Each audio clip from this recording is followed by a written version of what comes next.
প্রত্যেক নতুন একটা দিনে আমাদের মনে যেমন নতুন নতুন আশা জাগায়, তেমনই কিন্তু কাজকর্ম করার এনার্জি বাড়ায়। তো হ্যালো এভরিওয়ান, গুড মর্নিং। আপনারা সবাই কেমন আছেন? আমি তো ভালোই আছি। চলে তো এসেছি সকালবেলা, বাট একটু লেট হয়ে গেছে। সকালের বাসি কাজকর্ম, স্নান ধ্যান, পুজো সব কিছুই কিন্তু করে নিয়েছি। করে নিয়ে এখন ব্রেকফাস্ট বানাচ্ছি আমার জন্যে। না না, আপনারা কি ভাবছেন এইমাত্র ব্রেকফাস্ট বানাচ্ছি? একদমই না। সকালবেলা কিন্তু ব্রেকফাস্ট বানিয়ে সবাইকে খাইয়ে দিয়েছি। এই যে পুজো করলাম, আমি কিন্তু না খেয়ে পুজো করতে বেশি পছন্দ করি, আমার তাতে ভালো লাগে। তার জন্য একটু আমার ব্রেকফাস্ট করাটা লেট হয়ে গেল।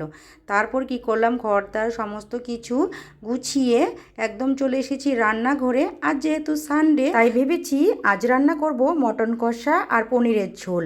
পনিরের ঝোলটা আলু ফুলকপি দিয়ে বানাবো, আর মটনটা তো চাল কুমড়ো দিয়ে বানাবো। এটা তো ভেবেছি, তার জন্য কিন্তু কেটে কুটে নিলাম। এবার ভাতটা আগে বসিয়ে দিই। আপনারা হয়তো অনেকেই জানেন আমি কিছুদিন থেকে নিরামিষ খাচ্ছি, তার জন্যই কিন্তু মটনটা খাবো না, আর তার জন্যই কিন্তু আমি পনিরের সবজিটা রান্না করছি। তো অনেক দিনই হয়ে গেল আপনাদের সঙ্গে কোনো রেসিপি শেয়ার করি না, তাই ভাবছি আজ একটু রান্নাটা আপনাদের সঙ্গে শেয়ার করব। আপনারাও দেখুন আমি কিভাবে মটনটা রান্না করি।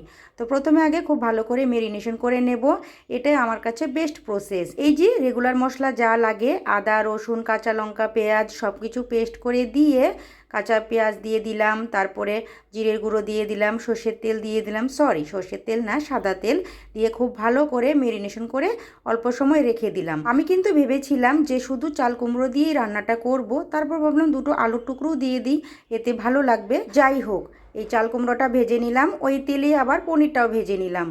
তো হালকা করে ভেজে নিয়েছি, বেশি আমি ভাজি না, আমার কাছে কেন জানি শক্ত হয়ে যায়। যাই হোক, আগে থেকেই কিন্তু বেশ খানিকটা তেল দিয়েছিলাম, তেল কিন্তু রয়েই গেছে। ওই তেলেই ফোড়নটা দিয়ে এই মেরিনেশন করা মাংসটা দিয়ে দিলাম, তার সাথে চাল কুমড়ো আর আলু ভাজাটা দিয়ে খুব ভালো করে কষিয়ে নিয়ে ঝোলটা দিয়ে দিয়েছি। এবার ভাবলাম যে মাংসটা খুব ভালো করে জাল হতে থাকুক, আর এই কড়াইয়ে আমি এই পনিরের সবজিটা বানিয়ে নিই। সানডে হোক বা মানডে, বাড়ির কাজ করতে করতেই রান্নাটা কেন জানি দেরি হয়ে যায়। তো যাই হোক, রান্না তো কমপ্লিট করলাম।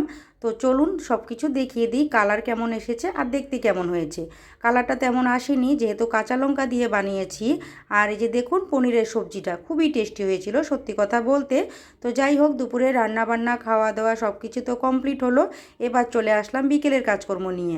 এই কাপড় চোপড়গুলো যে রোদ্রে দিয়েছিলাম সবটাই শুকিয়ে গিয়েছে। আপনাদের সঙ্গে গল্প করতে করতে আমার কাজকর্মগুলো কিন্তু সবই শেষ হয়ে গেল। তো যাই হোক, আমার এই ব্লগগুলো আপনাদের কেমন লাগে অবশ্যই কিন্তু কমেন্ট বক্সে জানাবেন। আর হ্যাঁ, যারা যারা পুরোপুরি ব্লগটা দেখেছেন তাদের জন্য রইল অনেক অনেক শুভকামনা। বাড়ির কাজকর্ম করতে করতে ভিডিও শ্যুটও তো হয়ে গেছে, কিন্তু ভিডিও এডিটিং করা হয়নি। আর এডিটিং যদি ঠিক টাইম মতো না করতে পারি, তাহলে তো আপনাদের সঙ্গে শেয়ারই করতে পারবো না। তো তাড়াতাড়ি এডিটিং করতে চলে যাই। এখনের মতো টাটা, বাই বাই।